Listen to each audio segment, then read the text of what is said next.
سہل بن سعد رضی اللہ تعالیٰ عنہ سے روایت ہے کہ رسول اللہ صلی اللہ علیہ وسلم حضرت فاطمہ رضی اللہ تعالیٰ عنہ کے گھر تشریف لائے۔ دیکھا کہ حضرت علی رضی اللہ تعالیٰ عنہ گھر میں موجود نہیں ہیں۔ آپ نے دریافت فرمایا کہ تمہارے چچا کے بیٹے کہاں ہیں؟ انہوں نے بتایا کہ میرے اور ان کے درمیان کچھ ناگواری پیش آ گئی اور وہ مجھ پر خفا ہو کر کہیں باہر چلے گئے ہیں اور میرے یہاں قیلولہ بھی نہیں کیا ہے۔ اس کے بعد رسول اللہ صلی اللہ علیہ وسلم نے ایک شخص سے کہا کہ علی رضی اللہ تعالیٰ عنہ کو تلاش کرو کہ وہ کہاں ہیں۔ وہ آئے اور بتایا کہ مسجد میں سوئے ہوئے ہیں۔ پھر نبی کریم صلی اللہ علیہ وسلم تشریف لائے۔ حضرت علی رضی اللہ تعالیٰ عنہ لیٹے ہوئے تھے۔ چادر آپ کے پہلو سے گر گئی تھی اور جسم پر مٹی لگ گئی تھی۔ رسول اللہ صلی اللہ علیہ وسلم جسم سے دھول جھاڑ رہے تھے اور فرما رہے تھے، اٹھو ابو تراب اٹھو۔ صحیح بخاری حدیث نمبر 441۔ ابو حازم نے ابو ہریرہ رضی اللہ تعالیٰ عنہ سے روایت کیا ہے کہ آپ نے فرمایا کہ میں نے 70 اصحاب صفہ کو دیکھا کہ ان میں کوئی ایسا نہ تھا جس کے پاس چادر ہو، فقط تہبند ہوتا یا رات کو اوڑھنے کا کپڑا جنہیں یہ لوگ اپنی گردنوں سے باندھ لیتے۔ یہ کپڑے کسی کے آدھی پنڈلی تک آتے اور کسی کے ٹخنوں تک۔ یہ حضرات ان کپڑوں کو اس خیال سے کہ کہیں شرمگاہ نہ کھل جائے اپنے ہاتھوں سے سمیٹتے رہتے تھے۔ صحیح بخاری حدیث نمبر 442۔ جابر بن عبداللہ رضی اللہ تعالیٰ عنہ سے روایت ہے، وہ کہتے ہیں کہ میں نبی کریم صلی اللہ علیہ وسلم کی خدمت میں حاضر ہوا۔ آپ اس وقت مسجد میں تشریف فرما تھے۔ مصر نے کہا، میرا خیال ہے کہ محارب نے چاشت کا وقت بتایا تھا۔ حضور اکرم صلی اللہ علیہ وسلم نے فرمایا کہ پہلے 2 رکعت نماز پڑھ، اور میرا آن حضرت صلی اللہ علیہ وسلم پر کچھ قرض تھا جسے آپ نے ادا کیا اور زیادہ ہی دیا۔ صحیح بخاری حدیث نمبر 443۔ ابو قتادہ سلمی رضی اللہ تعالیٰ عنہ سے روایت ہے کہ رسول اللہ صلی اللہ علیہ وسلم نے فرمایا، جب تم میں سے کوئی شخص مسجد میں داخل ہو تو بیٹھنے سے پہلے 2 رکعت نماز پڑھ لے۔ صحیح بخاری حدیث نمبر 444۔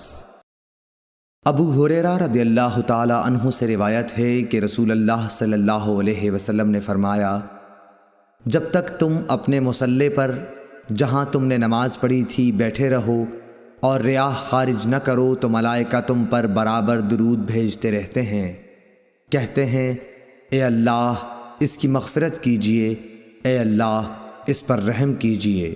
صحیح بخاری حدیث نمبر 445۔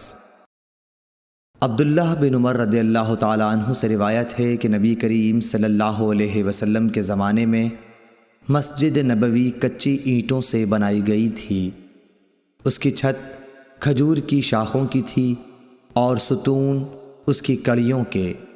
حضرت ابو بکر صدیق رضی اللہ تعالیٰ عنہ نے اس میں کسی قسم کی زیادتی نہیں کی، البتہ حضرت عمر رضی اللہ تعالیٰ عنہ نے اسے بڑھایا اور اس کی تعمیر رسول اللہ صلی اللہ علیہ وسلم کی بنائی ہوئی بنیادوں کے مطابق کچی اینٹوں اور کھجور کی شاخوں سے کی، اور اس کے ستون بھی کڑیوں ہی کے رکھے۔ پھر حضرت عثمان غنی رضی اللہ تعالیٰ عنہ نے اس کی عمارت کو بدل دیا اور اس میں بہت سی زیادتی کی۔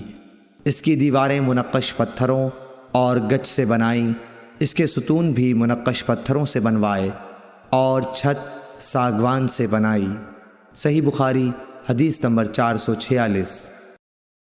اکرمہ سے روایت ہے، انہوں نے بیان کیا کہ مجھ سے اور اپنے صاحبزادے علی سے ابن عباس رضی اللہ تعالیٰ عنہ نے کہا کہ ابو سعید خدری کی خدمت میں جاؤ اور ان کی احادیث سنو۔ ہم گئے، دیکھا کہ ابو سعید رضی اللہ تعالیٰ عنہ اپنے باغ کو درست کر رہے تھے۔ ہم کو دیکھ کر آپ نے اپنی چادر سنبھالی اور گوٹ مار کر بیٹھ گئے۔ پھر ہم سے حدیث بیان کرنے لگے۔ جب مسجد نبوی کے بنانے کا ذکر آیا تو آپ نے بتایا کہ ہم تو مسجد کے بنانے میں حصہ لیتے وقت ایک ایک اینٹ اٹھاتے، لیکن عمار 2 اینٹیں اٹھا رہے تھے۔